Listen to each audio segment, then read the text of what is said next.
श्री शिवाय नमस्तुभयम। दोस्तों, आप सभी लोग जानते हैं कि 22 सितंबर 2025 यानी सोमवार को पड़ रही है शारदीय नवरात्रि के पहले दिन। और दोस्तों, यह वह तिथि है जो आश्विन माह मास में पड़ने वाली सबसे बड़ी तिथि शारदीय नवरात्रि है और इसका बहुत ही बड़ा और विशेष महत्व होता है। साल 2025 में शारदीय नवरात्रि इस बार 9 नहीं बल्कि पूरे 10 दिनों की होंगी, क्योंकि इस बार एक तिथि की वृद्धि हो रही है। हर साल आश्विन महीने के शुक्ल पक्ष की प्रतिपदा तिथि से शारदीय नवरात्रि प्रारंभ होती है, जिसका समापन विजयदशमी के दिन कलश विसर्जन के साथ ही होता है। इस बार प्रतिपदा तिथि 22 सितंबर सोमवार को 1:24 से शुरू होगी। सोमवार को पूरा दिन प्रतिपदा रहेगी और 23 सितंबर मंगलवार को सुबह 2:55 पर प्रतिपदा तिथि समाप्त होगी। इसके बाद में द्वितीया तिथि प्रारंभ हो जाएगी। ऐसे में इस बार 22 सितंबर सोमवार से शारदीय नवरात्रि प्रारंभ हो रही है। अगर कभी भी मौका लग जाए तो आप लोगों को पीपल के पत्ते पर राम लिखकर बहुत छोटा सा उपाय करना है। इन दोनों का संयोग बहुत ही कम आता है। इस दिन आपको एक पीपल के पत्ते पर राम वाला उपाय तो आपको अवश्य ही करना चाहिए, क्योंकि ऐसा दिन पूरे साल में सिर्फ एक ही बार आता है। और दोस्तों, आप सभी लोग जानते हो कि सोमवार का अगर सबसे बड़ा कोई उपाय है तो वह पीपल के पत्ते पर राम वाला उपाय। तो दोस्तों, सोमवार नवरात्रि के पहले दिन आप लोगों को इस पीपल के पत्ते पर राम लिखकर बहुत छोटा सा उपाय करना है। बहुत सारे लोग होंगे जिन लोगों ने इस उपाय को ना किया हो, मतलब पूरा साल निकल गया, उन्होंने किसी भी दिन इस पीपल के पत्ते पर राम वाला उपाय को ना किया हो। पर दोस्तों, आपके पास एक पहला मौका बचा हुआ है, जो कि 22 सितंबर 2025 सोमवार के दिन है। इस दिन आप लोगों को इस वाले उपाय को जरूर कर लेना है।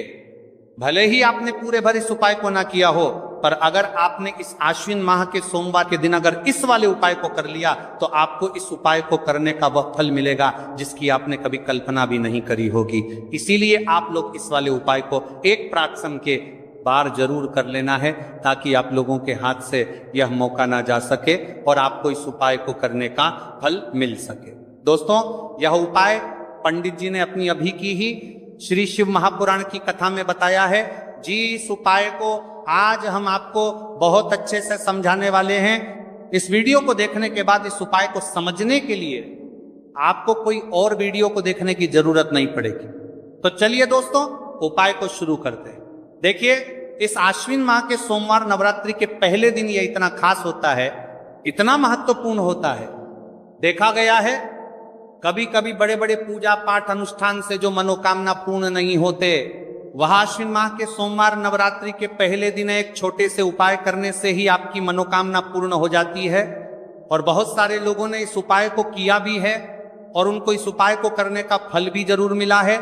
अगर आप लोग भी इस उपाय को करना चाहते हैं तो आप इस उपाय को पहले अच्छे से समझ लेना, सुन लेना, उसके बाद करना। आपको इस उपाय का फल जरूर मिलेगा। और इस उपाय को कर लेने से आपके घर में चाहे किसी भी प्रकार की दुख और समस्या क्यों ना चल रही हो, आपको उसका कारण भी नहीं पता है कि भाई ये समस्या किस कारण से चल रही है, उसका कुछ भी कारण हो सकता है।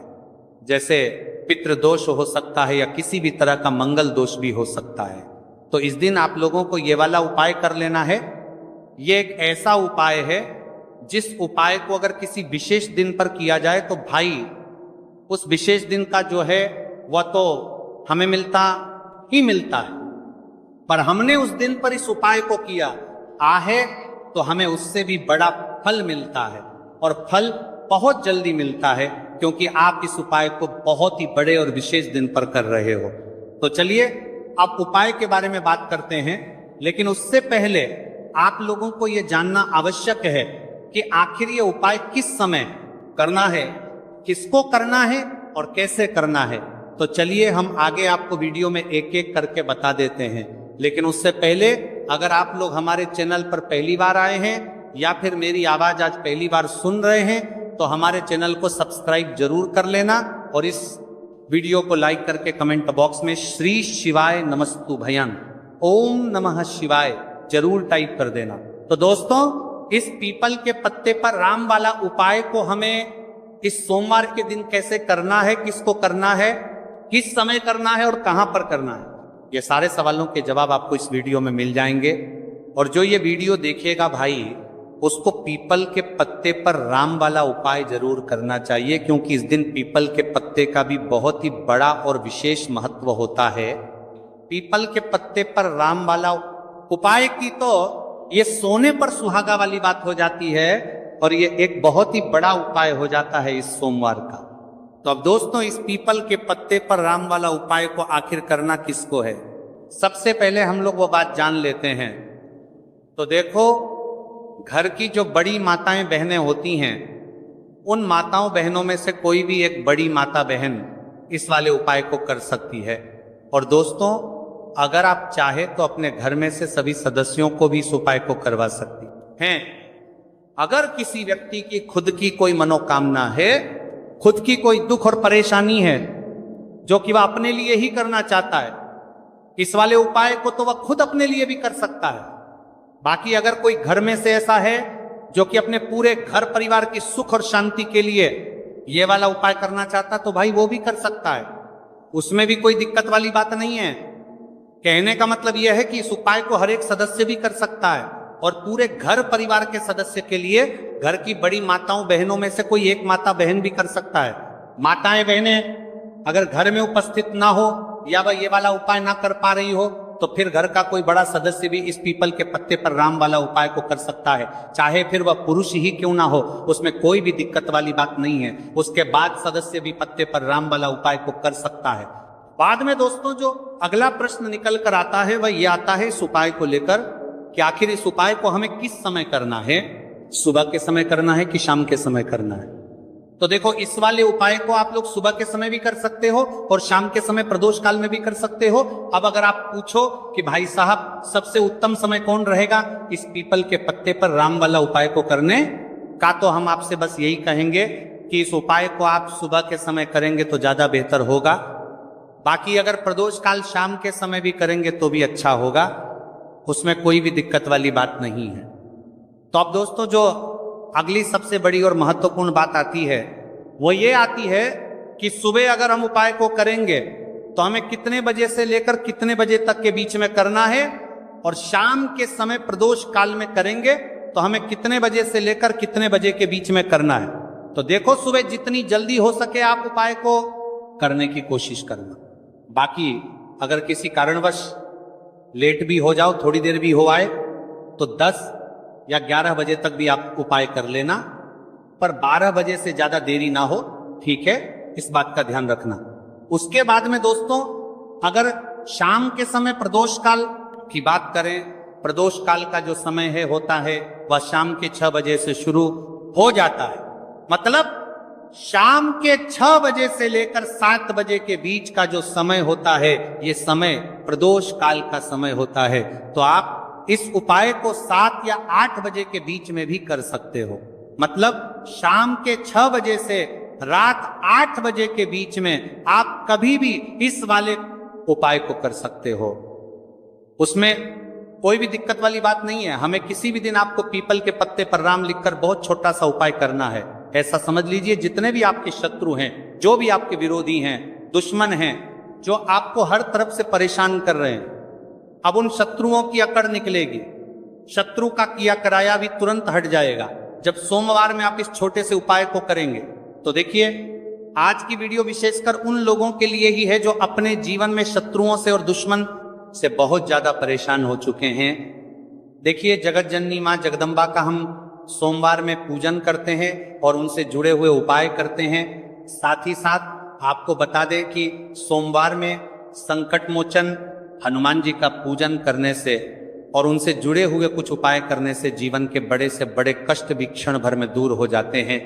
तब बहुत कम समय में आपके शत्रु और आपके विरोधी आपके जीवन से दूर हो जाएंगे।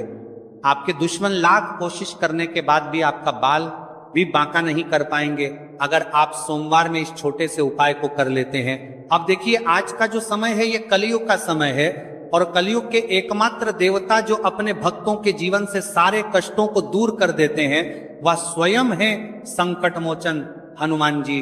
और संकट मोचन हनुमान जी का पूजन अगर आप सोमवार में करते हैं और उनसे जुड़ा हुआ ये छोटा सा उपाय अगर आप सोमवार में किसी भी दिन कर लेते हैं तो ऐसा समझ लीजिए आपके जो शत्रु हैं, आपके जो विरोधी, आपके जो दुश्मन हैं, या किसी भी तरह से आपको परेशान करने का प्रयास कर ले, आपका बाल भी बांका नहीं है, ही कर पाएंगे।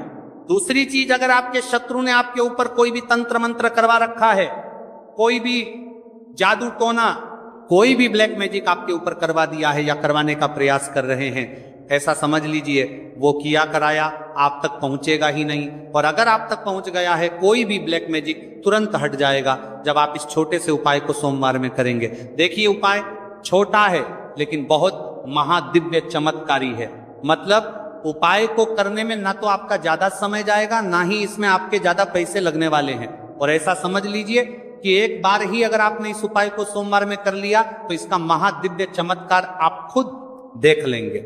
तो सोमवार के जो 9 दिन होते हैं ये बहुत ही सिद्ध दिन होते हैं। मतलब सोमवार के दिनों में 9 माता रानी हमारे घरों में आती हैं, अपने भक्तों के जीवन से कष्टों को दूर करती हैं।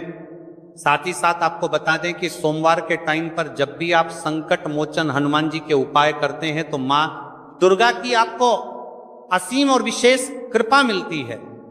माँ दुर्गा आपसे बहुत जल्दी प्रसन्न होती हैं और आपके सारे संकटों को वह दूर कर देती है। तो पीपल के पत्ते में और पीपल के पेड़ में होता है। देवी देवताओं का वास पीपल के पेड़ में श्री हरि विष्णु साक्षात माँ लक्ष्मी वास करती हैं। पीपल के देव में हमारे पितरों का वास होता है।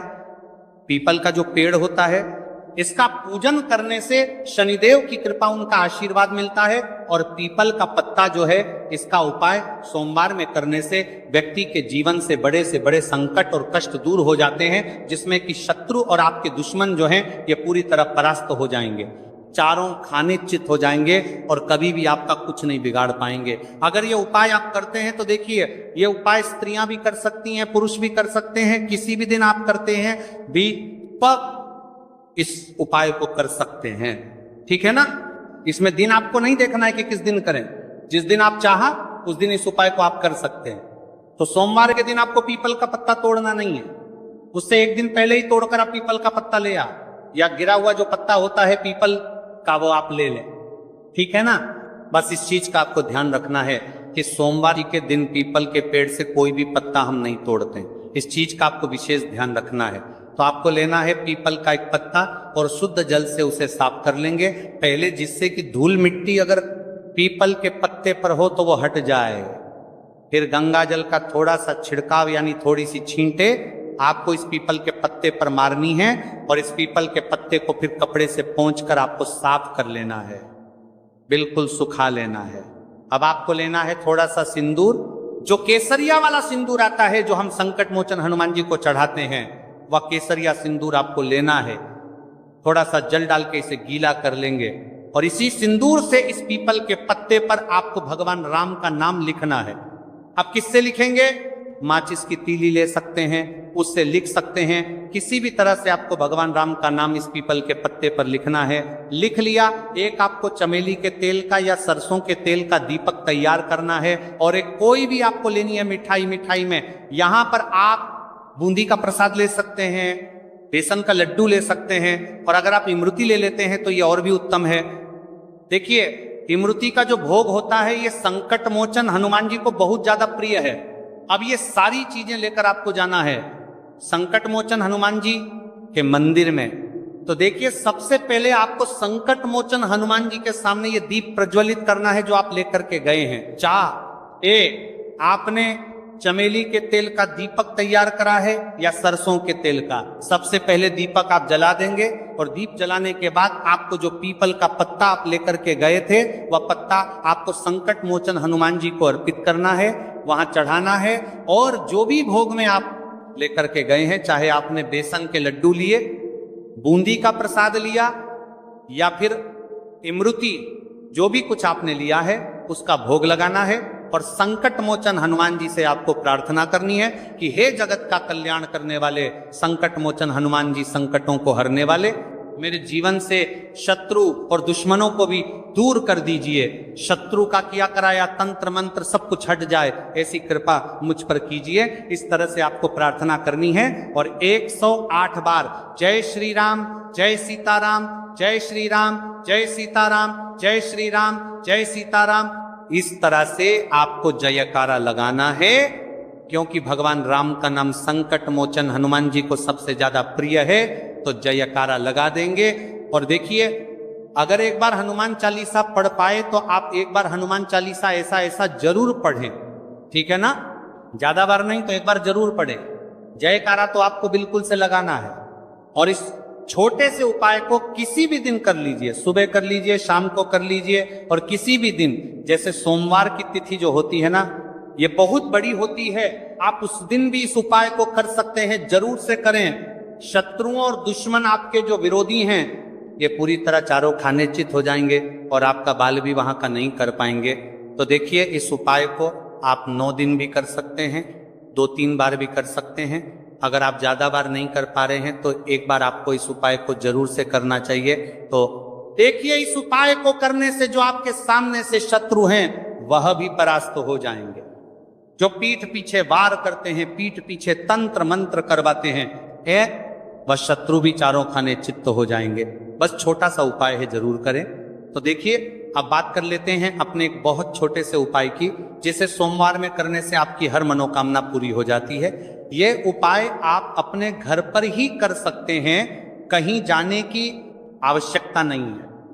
कोई भी ऐसी विश जो बहुत लंबे समय से अधूरी है, पूरी नहीं हो रही है, या धन को लेकर आप बहुत परेशान हैं, या घर में संकट कष्ट बहुत आते हैं, बीमारियां बहुत आती हैं, तो एक लाल पुष्प, जैसे कि गुलाब का फूल भी लाल होता है, आप जरूर से अपने घर के मंदिर में माँ दुर्गा को अर्पित करें और एक देसी घी का दीपक लाल बाती का जलाकर माँ का पूजन करें।